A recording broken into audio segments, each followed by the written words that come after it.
plus elle peut manger, plus elle peut produire de lait. Donc c'est l'importance de ses profondeurs de corps.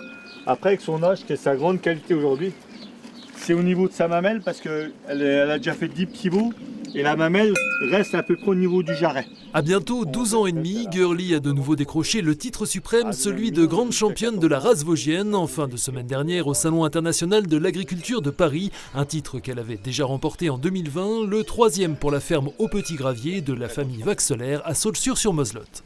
Il y a une passion depuis plusieurs années. Ça fait le premier concours à Paris pour nous, c'était l'année 2000. C'est là qu'il y avait le premier concours de la race. Mon père y avait été à l'époque en faisant un 3e prix. C'est une vache qui est très bien conformée. C'est une vache qui faisait 713 kg, donc une vache déjà assez lourde, avec une très belle mamelle, parce que la race vosgienne, c'est une race mixte. Donc il nous faut de la musculature, mais il nous faut aussi une très belle mamelle, parce qu'il y a la traite matin et soir tous les jours. Et aussi des très bons aplombs et un bon bassin, parce que le vélage est important, parce que c'est une vache qui fait un petit veau tous les ans.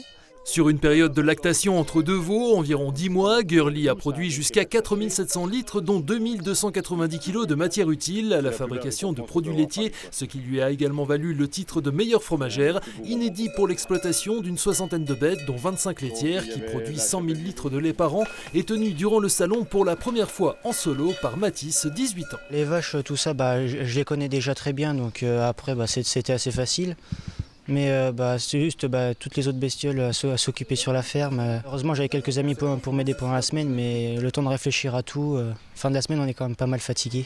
Le travail en vaut la peine, ce titre est une superbe vitrine pour l'exploitation et la race vosgienne dont le concours est organisé tous les 3 ans à Paris, cette fois dans le contexte de crise agricole que l'on connaît, mais dans une ambiance finalement assez détendue pour les exploitants saulxurois. Nous on est arrivés avec notre race vosgienne en deuxième partie de salon, on a fait les 5 derniers jours, donc le côté politique était un petit peu apaisé, et on a vécu un salon tout à fait normal, et puis on a même les visiteurs qui venaient montrer leur soutien à l'agriculture, puis l'importance d'élever des petites races à faible effectif comme la vosgienne.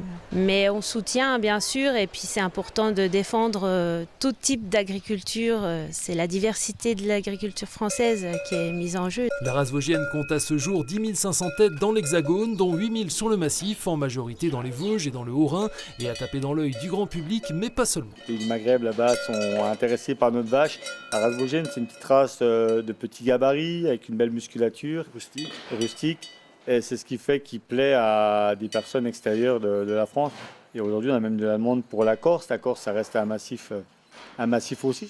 En attendant des destinations plus exotiques, Girly et ses congénères retrouveront leur pâturage d'altitude le samedi 4 mai à l'issue d'une transhumance accessible comme d'habitude au grand public et toujours plus prisée, d'autant que la pratique est entrée en décembre dernier au patrimoine culturel immatériel de l'UNESCO.